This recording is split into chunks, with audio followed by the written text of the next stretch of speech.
ऊपर वाली मंजिल पर अमीर जेठानी रमा और नीचे की मंजिल पर उसकी गरीब देवरानी सुनीता।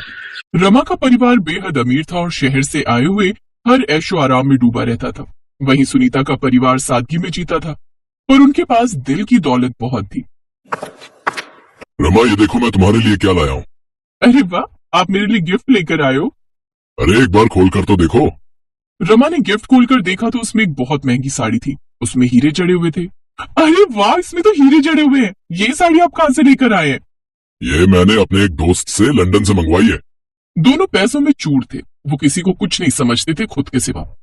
वहीं उसी मकान के नीचे विनोद भी अपनी पत्नी के लिए साड़ी लेकर आया।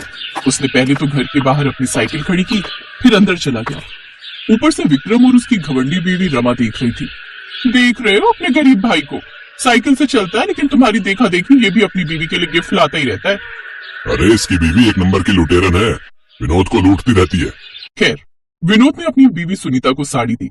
विनोद, मैंने आपसे कितनी बार कहा है कि आप फिजूल खर्च मत किया करो।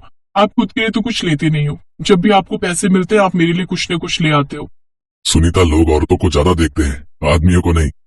अब जल्दी से खाना बना दो, मुझे बहुत जोरों की भूख लगी है। बातें घुमाना तो कोई आपसे सीखे। ठीक है, आप हाथ पैर धो लीजिए, मैंने सारा खाना पहले ही बना लिया है। तो इस तरह से उन लोगों की जिंदगी बीत रही थी। फिर एक दिन रमा के घर कुछ शहर के खास मेहमान आने वाले थे। उसके पति ने बड़े बड़े शहर के लोगों को अपने घर बुलाया था। रमा का घर महंगे फर्नीचर और सजावट से भरा पड़ा था। रमा, किसी चीज चाहिए, सारे नौकरों को बोल दो कि अगर गलती से भी किसी भी चीज की कमी रह गई तो उनकी 2 महीने की पगार काट लूंगा। वो तो मैंने सारे नौकरों को पहले ही बोल दिया है। वैसे नौकरों ने काम बढ़िया किया है। हमारे मेहमान तो हमारा घर देखकर ही जल बुझ जाएंगे, देख लेना। मैंने खर्चा भी तो खूब किया है, अपने नीचे वाले भिखमंगों के जैसे नहीं है हम लोग। वहीं नीचे सुनीता के घर में उसके गरीब रिश्तेदार पहुंच चुके थे। बच्चों की चहल पहल और छोटे छोटे उपहारों के साथ वे बेहद खुश दिखाई दे रहे थे। अरे बच्चों देखो, तुम्हारे मामा तुम्हारे लिए क्या लाए हैं। अरे आइए आइए मामा जी, हम सब तब से ही आपकी राह देख रहे थे, तुम बड़ी देर कर दी आने में। अरे क्या बताओ बेटा, हम गरीब लोग हैं, हम चाहकर भी कहीं टाइम पर नहीं पहुंच पाते।